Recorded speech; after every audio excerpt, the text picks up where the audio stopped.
baka hindi ka magaling pagdating sa techniques and strategies. Mali yung mga ginagamit mo. Hindi mo na-meet yung needs and wants ng partner mo pagdating sa kama. Baka yung mga akala mong makaka-pleasure sa babae, hindi na pala ngayon sa present one mo. Maitim ba skin, underarm at singit mo? K-Skin ang bahala sa'yo. Premium ang ingredients, paraben-free and sulfate-free, and FDA-approved, kaya safe for everyone. With K-Skin, ibalik ang alindog mo. Huwag nang magpahuli.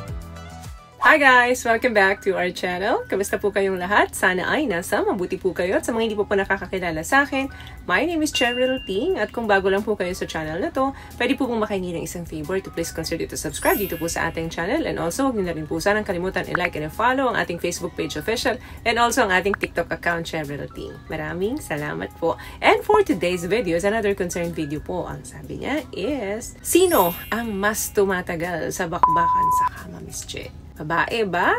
Or lalaki? Thanks po.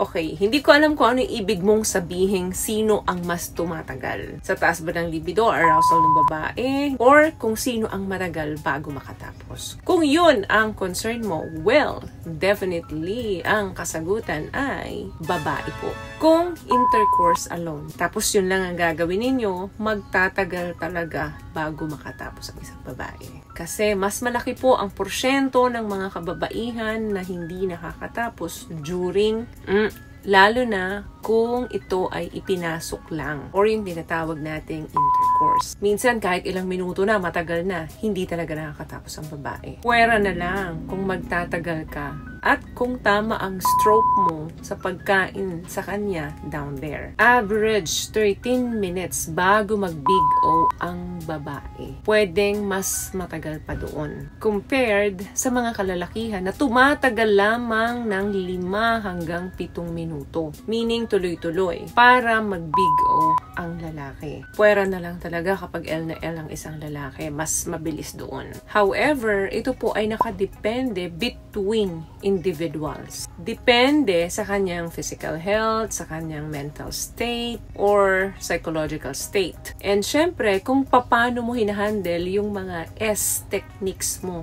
to prolong pleasure for both partners. May mga factors po na nakaka-influence doon sa duration. Kung bakit matagal, kung bakit naman minsan mabilis. So, bakit ganun? Bakit hindi siya applicable for everyone? Bakit merong mabilis, merong average, or merong matagal? Bakit? Number 1, foreplay. Kung yung babae or yung lalaki mas nag-e-enjoy siya ng mas mahabang F-play, pwede talagang ma-delay yung pagbibig O ng isang tao. Lalo na kung nakukulangan sa F-play yung individual or yung partner mo. Number 2, techniques. Baka hindi ka magaling pagdating sa techniques and strategies. Mali yung mga ginagamit mo. Hindi mo na-meet yung needs and wants ng partner mo pagdating sa kama. Baka yung mga akala mong makaka-pleasure sa babae, hindi na pala ngayon sa present one mo. Baka dati mo pang experience yan dun sa ex mo na ina-apply mo ngayon sa present mo. Since iba-iba nga ang preferences ng bawat tao, baka hindi uubra sa kanya yung techniques and strategies mo. Kaya nga very important ang communication sa mga partner nyo. Pero kung tama naman ang techniques mo at mga strategies mo, na-meet mo yung wants and needs ng partner mo, dito na magiging mabilis na maging successful or magkaroon kayo ng big O. Yung iba kasi, ang tagal na nga, hindi pa nakatapos. So kung gusto naman mas prolong, dapat na alam nyo talaga yung mga wants and needs ng mga partner nyo. What I love about this product, itong No More Dark Secret ng K-Skin, bukod sa may advanced whitening na siya na kung saan pwede niyang matulungan na pumuti yung mga singit-singit mo, moisturizing, meron siyang anti-irritation, antibacterial, maintain healthy pH level. Hindi lang pang babae, meron din po tayong pang lalaki. Number 2, na influence kung bakit pwedeng tumagal, pwedeng humaba, or pwede rin namang hanggang doon na lang.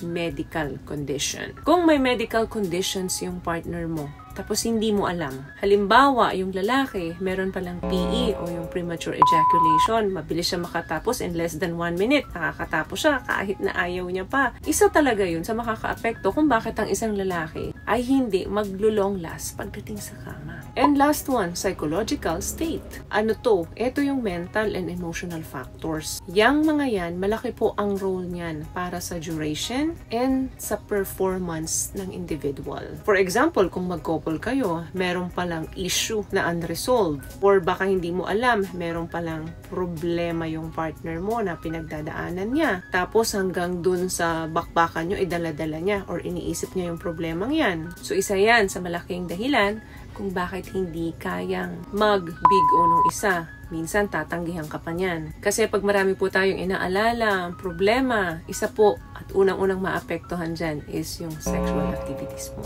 Sa mag-asawa, kapag lagi kayong may problema, ang unang napapabayaan ay ang inyong est relationship. Yan po ay ilan lamang sa mga factors na pwedeng maka-influence sa duration ng pleasure for both of you. Kung bakit may mga pagkakataong bumabagsak talaga yung gana ng mga partner ninyo or kayo mismo pagdating sa kama.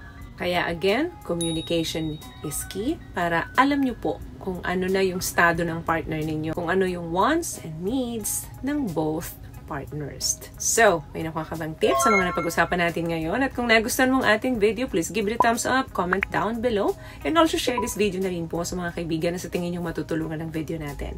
Once again, palagi po kayong mag-iingat at palagi po kayong manalangin. Thank you guys for watching and see you in our next one. Always love yourself and be a blessing. Bye!